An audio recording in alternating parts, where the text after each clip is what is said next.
Doctor Dutta, आपका क्या आकलन है? जो बात यहां पर हम कर रहे हैं, राजनीति भी इस पर जम के हो रही है, लेकिन एक अर्थशास्त्री के तौर पर क्या हम तैयार हैं इस टैरिफ के झटके को झेलने के लिए? और जो हमारे संवाददाता कह रहे हैं कि सरकार के अंदर विचार चल रहा है, तो आपसे सरकार के पास कितना रूम है जो अपने एक्सपोर्टर्स को मदद कर सके? वो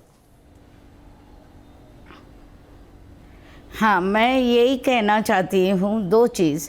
जिस दिन ये अनाउंसमेंट हुई थी उसके बाद सरकार के पास एक रूम विंडो था जो कि लगभग 22-24 दिन का विंडो था जिस पे ट्रेड नेगोशिएशंस करना चाहिए था, हमारे डेलीगेशंस को भेजना चाहिए था और ट्रम्प से रिक्वेस्ट करना चाहिए था कि इस तरह के एक्शन उनके लिए भी खतरे की घंटी है। ये ऐसी बात नहीं है कि imposition alone is a problem, लेकिन मुझे जो लग रहा है कि कहीं ना कहीं जो दोस्ती का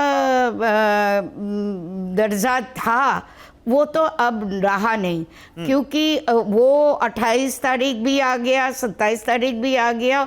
ऑलरेडी आपके एक्सपोर्ट यूनिट्स काम बंद कर दिए हैं। Unemployment is a big issue. आप ये बताइए, खाली न्यू मार्केट्स को आपको तो ढूंढना एज अ कंटिन्यूअस प्रोसेस करनी चाहिए। आपकी जो एक्सपोजर है अमेरिकन मार्केट में वो हमको बहुत ज़्यादा वल्नरेबल बना देता है, क्योंकि अमेरिका जैसे बायर कंट्री या कंज्यूमर कंट्री और पूरा विश्व में सब मिला के भी उस तरह की बायर कंट्री नहीं है।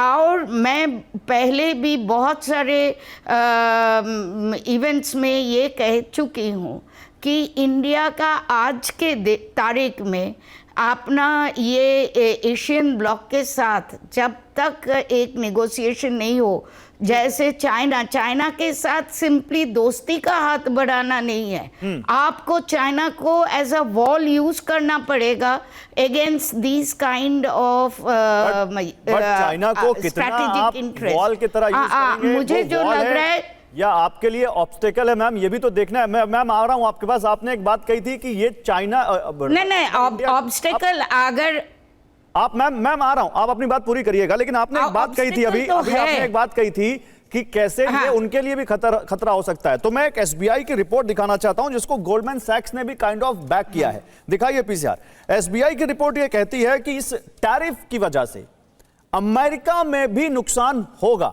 उसकी भी जीडीपी घट सकती है। यह गिरावट 40 से 50 बेसिस पॉइंट हो सकती है। गोल्डमैन सैक्स नहीं, पहले एसबीआई दिखाइए, पहले एसबीआई की रिपोर्ट दिखाइए। महंगे आयात से अमेरिका में महंगाई बढ़ेगी, यह एसबीआई की रिपोर्ट कहती है। उनकी जीडीपी घट सकती है 40 से 50 बेसिस पॉइंट। महंगे आयात से उनमें महंगाई भी बढ़ेगी।